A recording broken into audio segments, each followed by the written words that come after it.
9장의 장제목은 사울 회심, 사울이 회개하고 예수를 믿게 된 그런 내용이죠. 맥은 1절로 9절이에요. 한 절씩 읽으시겠습니다. 사울이 주의 제자들에 대하여 여전히 위협과 설기가 등등하여 대제사장에게 가서 다메섹 여러 회당에 가져갈 공문을 청하니 이는 만일 그 도를 따르는 사람을 만나면 남녀를 막론하고 결박하여 예루살렘으로 잡아오려 합니다. 3절. 사울이 길을 가다가 다메섹에 가까이 이르더니 우연히 하늘로부터 빛이 그들을 불러 비추는지라. 아멘. 네, 4절입니다. 땅에 엎드려져 구름에 소리가 있어 이르시되 사울아 사울아 내가 어찌하여 나를 박해하느냐 하시거늘. 네, 5절.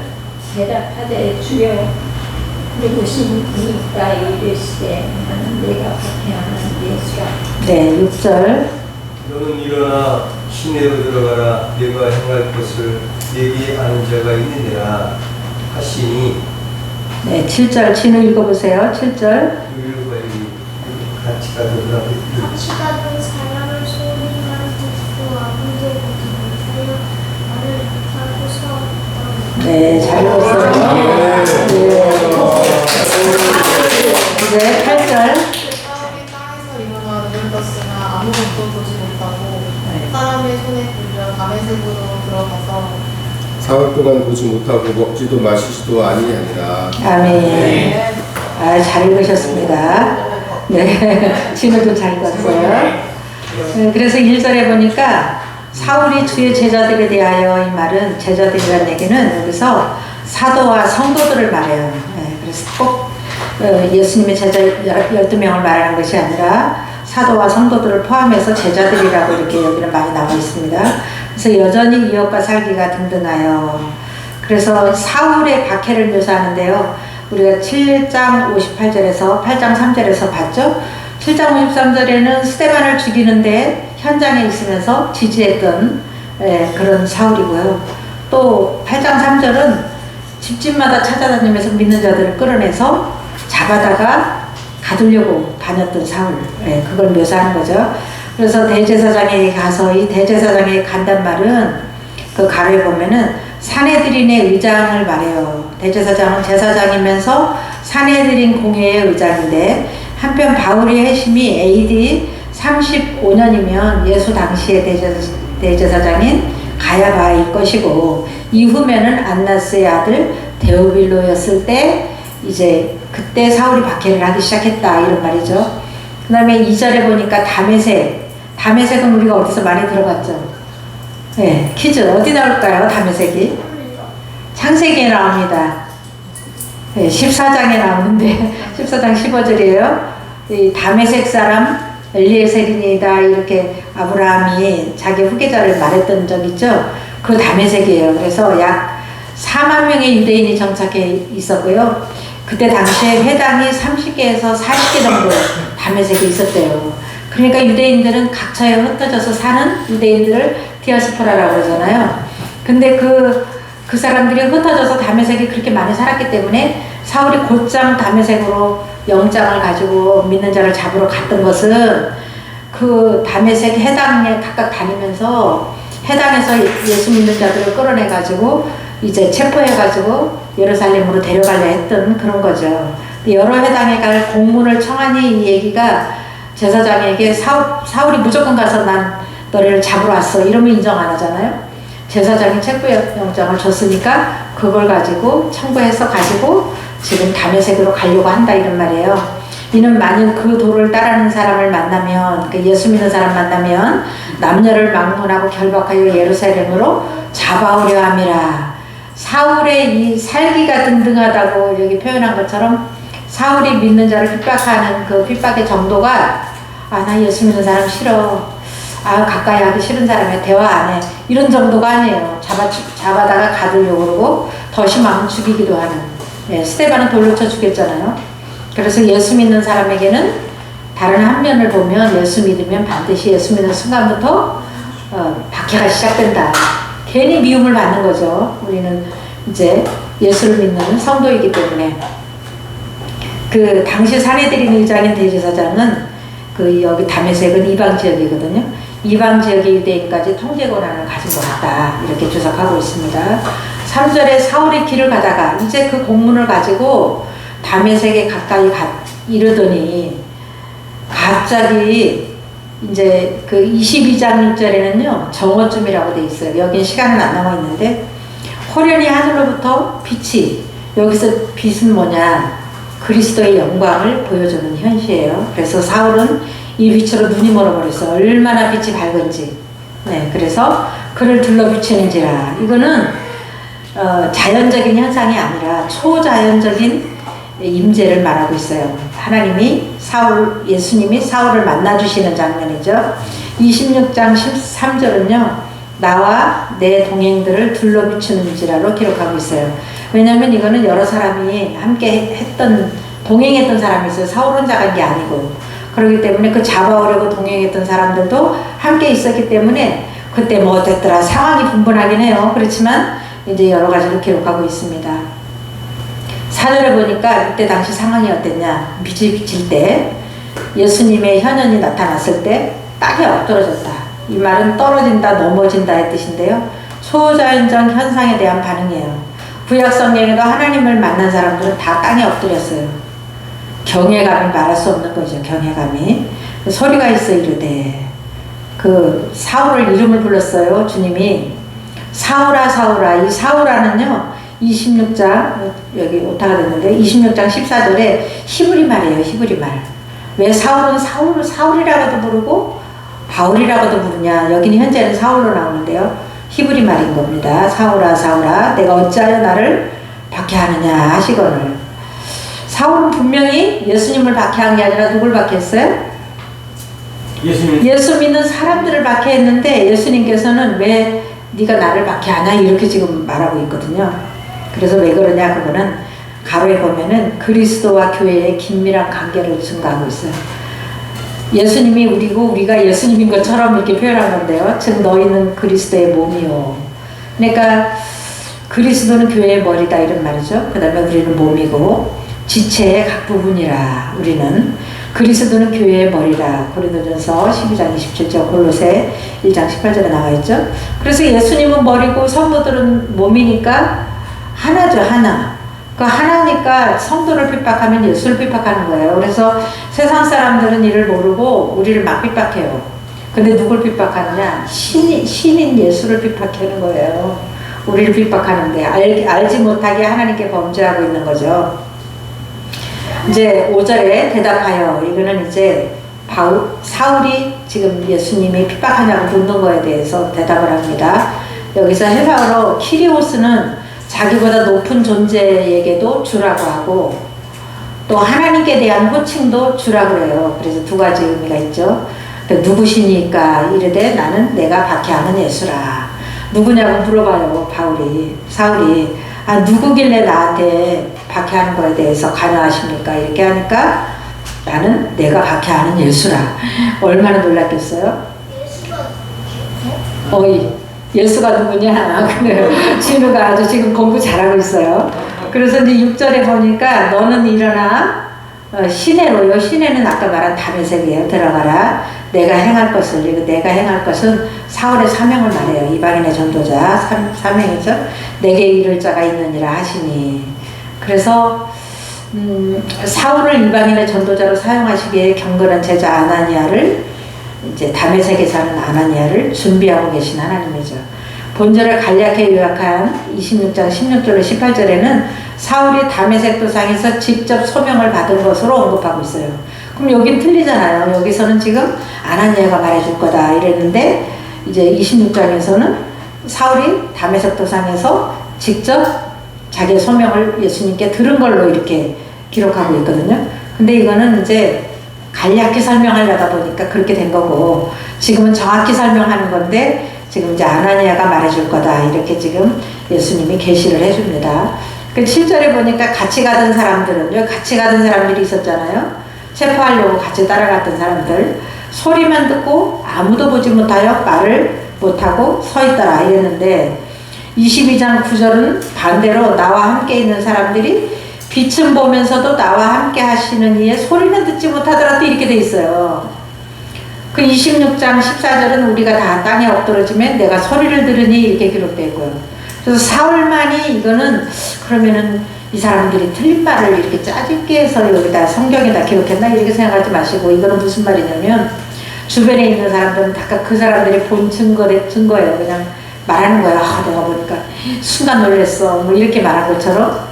근데 중요한 거는 여기서 사울만이 초자연적 임재를 온전히 체험했다는 걸 강조하고 있어요. 다른 사람들이 이 말 저 말 막 하는 거야. 같이 있었어도. 근데 사울은 빛도 보고 음성도 듣고 계시도 받고 이렇게 다 한 거죠. 이제 사울이 땅에서 일어나서 이제 눈을 떴으나 아무것도 보지 못하고 예수님의 빛을 보는 순간에 너무 밝아서 눈이 머는 거죠. 소경됐어요. 멀쩡한 사람이. 그래서 우리가 하나님의 빛 앞에 섰을 때 우리가 죄인임을 고백할 수밖에 없는 것처럼 눈이 멀어버렸어요. 사람의 손에 끌려 담의 세계로 들어가서 이거는요 예수 그리스도의 명령을 따른 거예요. 6절에 나와 있잖아요. 담의 세계에 들어가라고. 네, 거기에 이제 따라서 지금 이제 순종을 합니다. 그래서 9절에 보니까 사흘 동안 보지 못하고 먹지도 마시지도 아니하니라. 사흘을 금식을 하면서 완전히 굶고 금식이라기보다는 완전히 굶주리는 거죠. 굶어버리면서 단식 비슷하게 그런 것 같아요. 먹지도 마시지도 아니었다 이러니까 물도 안 마시고 기도하는 중이에요. 기도하는 중. 네, 11절에 나와 있어요. 사울은 지금 기도하는 중이다 이렇게. 네, 근데 무슨 기도가 뭐냐? 회개와 회심의 고뇌의 시간을 갖고 있는 거예요. 3일 동안. 그러면서 구약성경을 자기가 아는 대로 구약성경에 응통한 사람이잖아요. 다 이제 생각을 다시 해봤을 것 같아요. 이 사울은 지금 자기 생각에 꽂혀서 절대로 예수를 안 받아들였던 사람인데 이제 생각을 흐트고 좀 생각을 해보는 그런 3일간의 시간이 필요했던 거죠. 이제 단락별 제목에 보면은 절별 상세보기가 나오는데요. 10절로 19절 A까지인데 아나니아의 안수예요. 아나니아가 사울에게 안수를 했더니 사울이 회복되고 성령이 충만해졌다. 네, 이런 내용입니다. 그래서 먼저 아나니아를 부르심과 대답인데요. 이거는 만나서 말하는 게 아니라 환상 중에 아나니아가 환상 중에 예수님의 부름을 받았고 환상 중에 대답을 하는 그런 내용이에요. 10절이. 그때에 다메섹에 아나니아라 하는 제자가 있더니 여기서 제자는요 12제자가 아니라 예수 믿은 성도를 말해요. 경건한 유대인인데 예수를 믿은 거죠. 언제 믿었는지 이런 기록은 없어요. 주께서 환상 중에 불러 이르되 불렀는데 환상 중에 부른 거예요. 그래서 아나니아야 하시거늘 대답하되 주여 내가 여기 있나이다 하니 이렇게 대답을 합니다. 근데 대답을 하니까 예수님께서 지시를 내리시는데 11절이에요. 5 사울을 찾으래요. 근데 주소를 알려주는 것 같아. 주소. 지금도 우리가 뭐 몇 번 길 뭐 이런 거 있죠. 우리 다 새로운 주소가 있잖아요. 11절에 주께서 이르시되 일어나 직가라는 거리로 가래요. 이 직가라는 거리는 동서로 곱게 뻗은 거리를 직가라고 반듯하게 뻗은 길이 있었나 봐요. 좁으면서도 길게 뻗어 있는 길이랍니다. 그래서 가서 누구네 집에 가야 돼. 누구네 집을 알아야 되잖아요. 유다의 집에 가래요. 유다의 집에. 그 집에 가서 이제 사울도 같은 이름 여러 사람 있을 거 아니에요? 5 사울이라 하는 사람을 찾으라. 이 다소는 길리기아의 수도를 말하는 건데요. 그가 기도하는 중이라 회개하고 있다. 12절에 그가 아나니아라 하는 사람이 들어와서 자기에게 안수하여 다시 보게 하는 것을 보았느니라 하시거늘. 이 말은요 아나니아에게도 환상을 보여주시고 사울에게도 환상을 보여서 아나니아가 안수하니까 자기가 회복되는 것을 또 보였다는 얘기예요. 그래서 우리가 이렇게 누구에게 예언을 받으면 그 예언이 나의 마음에도 하나님이 또 열매가 있게 해서 맞아 떨어지게 하시는 거죠. 하나님 그런 하나님, 양쪽에서 역사하시는 하나님이죠. 얼마나 세밀해요. 주께서 사울에게 아나니아를 통한 회복의 환상을 보이셨다는 의미예요. 그러니까 아나니아에게도 보이시고 지금 누구에게 보이셨어요? 사울에게도 보이셨다. 그 이제 아나니아가 반문을 해요. 13절에 네 이렇게 하지 않고 반문하는데 이게 뭐냐면 사울에 대한 두려움을 호소해요. 아나니아가 대답하되 주여 이 사람에 대하여 내가 여러 사람에게 듣사온즉 그가 예루살렘에서 주의 성도들에게 적지 않게 해를 끼쳤다 하더니 뭐 스데반 죽인 일, 박해한 일 다 알고 있는 거죠. 여기서도 주의 이름을 부르는 모든 사람을, 그러니까 예수 그리스도를 믿는 성도들이죠, 결박할 권세를 대제사장에게 받았나이다 하거늘 1절 2절 말씀을 이렇게 고하는 거예요. 나 무서워서 못 가요 이런 말이에요. 아니 그 사람이 변화됐는지 내가 어떻게 알아요? 지금 너무 두려워요. 우리는 벌벌 떨고 있어요. 다메섹에 사는 그리스도인들은 지금 아주 오금이 저리고 있어요. 이런 말이에요. 그래서 15절에 사울이 전도 대상자 계시인데요. 사울이 앞으로 어떻게 쓰임받을 거를 계시를 해주는 게 15절이에요. 영원전 하나님의 계획 3가지를 이렇게 계시를 해줍니다. 아나니아에게. 그래? 그러면 내가 계시를 하겠어. 네가 의심을 하는구나 아직은. 그래서 주께서 이르시되 가라. 명령어예요. 두말하지 말고 가라는 거고요. 두 번째, 이 사람은 내 이름을, 첫 번째로는 이방인에게 전할 전도자다. 두 번째는 임금들에게 전할 전도자다. 세 번째는 이스라엘 자손에게 전할 전도자다. 이렇게 계시하시는 거예요. 내가 이 사람 태어나기 전부터 영원전에 내가 이 사람의 사역에 대해서 내가 계획한 자다. 이렇게 말하는 거죠. 그러니까 전하기 위하여 택한 나의 그릇이다. 이 택한 나의 그릇이라는 얘기는 선택된 사람을 가리키는 히브리식 표현이에요. 나의 그릇들이 많이 나오죠. 예. 여러분은 무슨 그릇으로 선택된 사람들입니까? 예. 오늘 그 생각을 해야 돼요. 이거 사울 얘기만 하면 지나간 얘기잖아요. 그 성령은 오늘도 여전히 우리에게 역사하고 계시잖아요. 나는 어떤 그릇으로 택함을 받았는가. 이 생각을 우리가 고민하지 않으면요, 신앙생활이 약간 맥락이 빠진 신앙생활을 하는 거예요. 왜냐면 예수를 믿고 구원받아서 예수를 증거할 사명을 가졌는데 내가 무슨 그릇인지 아직도 몰라요. 그러면은 하나님의 뜻을 다 모르는 거잖아요. 그래서 우리가 하나님의 뜻을 구하는데 내가 어떻게 할까 뭐 이런 거보다는 나는 무슨 그릇으로 부름을 받았을까. 근데 이 그릇으로 부름받았다는 얘기는요, 사도 바울이 하는 거 보면 핍박도 너무 강렬하게 하잖아요. 박해도 너무 열심으로 하는 거예요. 이런 사람이 주의 일을 하게 되면 어떻게 될까요? 열심히 하겠죠, 성격대로. 이 사람은 전도하기에 딱 좋은 그릇인 거예요. 여러분은 지금 자기의 성격이나 성향 이런 걸 지금 생각하시기 바랍니다. 그래서 내가 성도는 직임이 없는 게 아니에요. 성도도 다 직임이 있어요. 이 핍박자도 직임이 있는데 우리는 성도인데 직임이 없겠습니까? 그래서 고민하고 일주일 동안 기도하셔야 돼요. 나는 무슨 그릇으로 부름을 받았을까? 어떤 사람은 봉사의 그릇으로, 어떤 사람은 위로하는 그릇으로, 뭐 어떤 사람은 섬기는 그릇으로, 어떤 사람은 사랑하는 그릇으로, 뭐 어떤 사람은 칭찬하는 그릇으로, 뭐 많아요. 고민해 보세요. 왜냐면 내 성향이 내가 하나님이 원하시는 그릇이에요. 왜냐면 성향도 아닌데 그쪽으로 쓰임받는 건 좀 어려운 거 아니에요? 난 죽어도 그걸 못해. 근데 하나님은 그걸 쓰려고 그래요. 그건 아니잖아요. 그래서 우리가 고민해 볼 필요가 있다. 예, 일주일 동안 기도하면서 큐티 하시기 바랍니다. 근데 이제 16절에는 전도자 사울이 겪게 될 고난을 예고하셔요.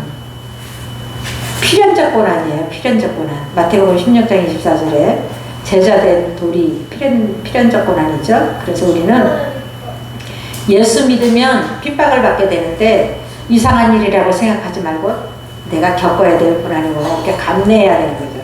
네, 그래서 16절에 그가 내 이름을 위하여 얼마나 고난받아야 할 것을 내가 그에게 보이리라 하시니, 이 말은 환상을 통해서 보여주겠다는 것이 아니라 사울이 선교 활동을 할 때 실제적으로 경험하게 될 거다 그런 말이에요. 네. 그래서 사울은 얼마나 많이 경험을 했는지 사울 같은 능력 있는 자가 핍박을 피할 수도 있었어요. 그냥 잠깐 피하고 뭐 핍박하면 도망갔다가 나중에 슬쩍 전하고 이러면 됐는데 생명을 걸어버렸어요. 그래서 순교를 했잖아요. 예수를 위해서. 성격대로 쓰임받는 걸 볼 수 있습니다.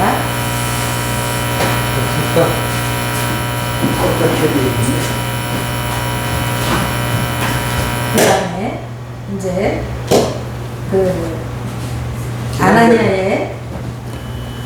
아나니아의 순종에 대해서 나오는데요. 이런 말을 듣더니 아나니아가 무섭다고 하지 않고 이제 사울을 찾아갑니다. 17절에요. 아나니아가 떠나 그 집에 들어가서 유다의 집이죠. 집가의 유다의 집. 그에게 안수하여 이르되 형제 사울아. 여기 형제는 아델포스라는 건데요. 기독교 공동체 일원으로 받아들였다는 얘기예요. 회심한 걸 믿어줬다는 얘기죠.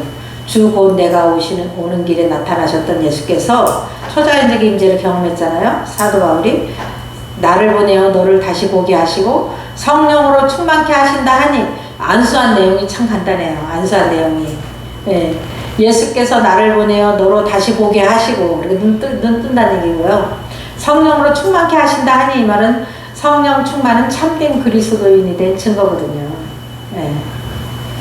민정이 방언받았었죠. 몇 년 전에. 그게 성령이 예수를 믿었다는 얘기고 성령을 받았다는 말이에요. 그 말이. 예. 회복은 뭐냐? 즉시 회복이 됐는데요. 치유가 일어났고 눈이 밝아졌죠. 세례받았고 강건하여졌다. 18절에 즉시 사울의 눈이 비늘 같은 것이 벗어져 다시 보게 된지라.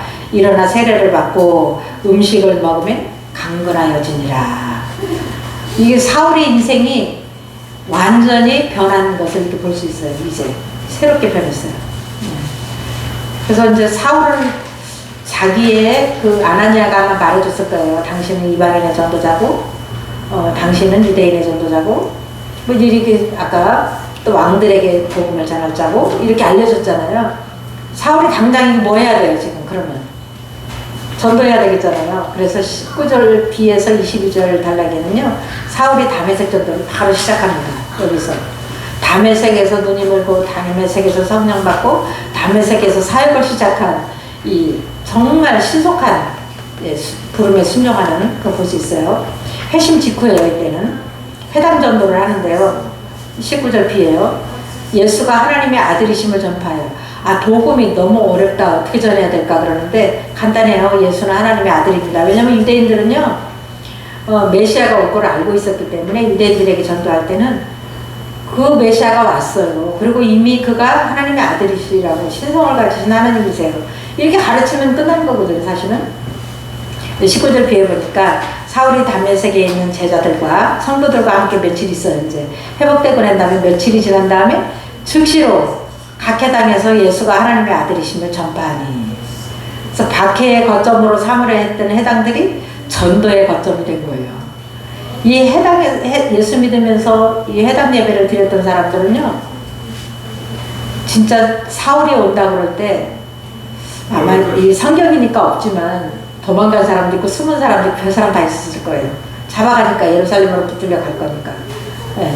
그런데 아니 갑자기 이 사람이 오늘날로 말하면 교회에 들어오더니 전도를 하는 거예요. 잡아가는 게 아니라 죽이는 자가 살리는 자가 된 거죠 지금은. 네.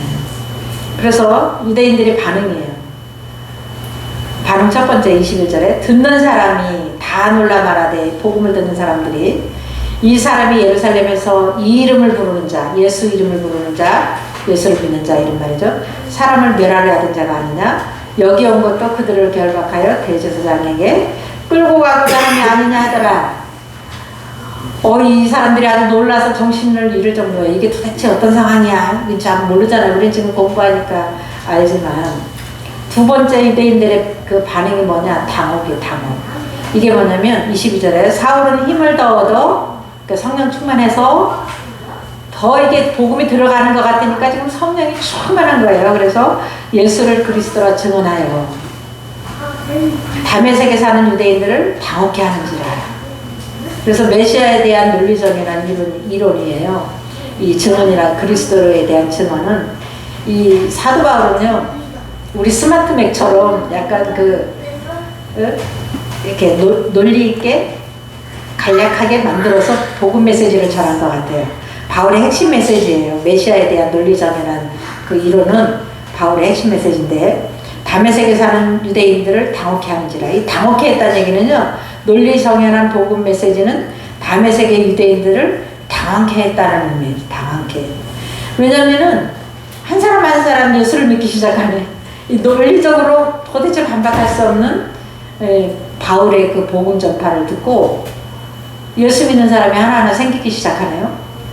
그리고 자기들도 마음이 움직이잖아요. 그러니까 예수가 맞긴 맞는가 봐, 메시아인가 봐, 뭐 이렇게 하니까 당황하기 시작했다. 나도 나를 모르겠고 무슨 일이 벌어지는 건지. 그래서 지금 당황하기 시작했다. 그런 말입니다. 그래서 바울 사도의 이 강력한 성령 충만한 바울 사도의 복음이 그 단단한 유대인들의 심정을 완전 무너뜨리는 거예요. 지금 무너지고 있는 중이죠. 바울 사도가 유대인들의 전도자 맞죠? 또 이제 13장부터는 이방인을 전도하는데 이방인의 전도자 맞죠? 또 그 다음에 이제 바울은 그 이방인식 이름인데 헬라식 이름인데 자기 이방인의 사도니까 헬라식 이름을 쓰고 사울이라는 이름을 히브리식 이름을 쓰지 않았어요. 근데 가는 데마다 그 재판을 받으면서 이제 유대인들이 사도 바울을 이제 고발한 거죠. 그래서 이제 붙들려 가지고 재판을 받는데 재판을 누가 하냐면 총독이 하거나 왕들이 하는 거예요. 그래서 그 유대 왕들이 왕들에게 임금들에게 복음을 전할 거라 그랬잖아요. 이 신문 받을 때 사도 바울은요 이 다메섹에서 만난 예수를 전해요. 계속적으로. 그러니까 임금들에게 복음을 전하는 거죠. 언제 만날 기회가 없잖아요. 신문 받을 때 스데반도 신문 받을 때 복음을 전했잖아요. 구속사를 다 설교하고 죽었잖아요. 스데반도 돌에 맞아 죽었잖아요. 바울도 역시 다메섹에서 만난 예수 그리스도를 증거하는 게 이제 왕들 앞에서 복음을 전한 거예요. 거기서 뭐 데오빌로요, 뭐 무슨 각하 뭐 이러면서 다 얘기하잖아요. 그래서 그것이 왕들에게 복음을 전하는 사명을 감당하는 거죠. 그래서 지금 이제 8장부터 그러니까 스데반이 죽고 난 다음 8장부터는 유대인들이 유대에서 예루살렘에서 복음을 전하던 성도들이 흩어져 가지고 이제 빌립이 그 네시에게도 전도하고 에디오피아 네시에게도 전도하고 사마리아 성도 전도하고 지금 복음이 막 퍼져나가는데 지금 오늘 사울이 회심했다는 것은요 전 세계 로마 전역으로 복음이 퍼질 거에 대한 발판이에요. 그래서 8장부터 12장까지 이런 내용이 쭉 나와요. 그래서 전 세계로 복음이 지금 이제 예루살렘에서 사마리아에서 에디오피아 네시로부터 에디오피아로 지금 로마가 전 세계를 그때 지배하고 있었잖아요. 그러니까 로마의 복음이 들어가면 전 세계에 복음 들어가는 거거든요. 지금 그런 일을 하기 위한 발판을 마련된 거예요. 이제는 금방 복음이 이제 세계로 흩어질 준비가 다 된 거를 우리가 이제 12장까지 공부하게 될 거고요. 그렇게 되면은 이제 우리가 이 공부하는 중에 뭐를 생각해야 된다? 나는 어떤 그릇인가를 고민해야 된다는 거죠. 나는 어떤 그릇인가. 다음 주에 어떤 그릇인지 발표하는 시간을 갖도록 하겠습니다. 기도하고 마치겠습니다. 아버지 감사합니다. 오늘도 저희 교회 귀한 말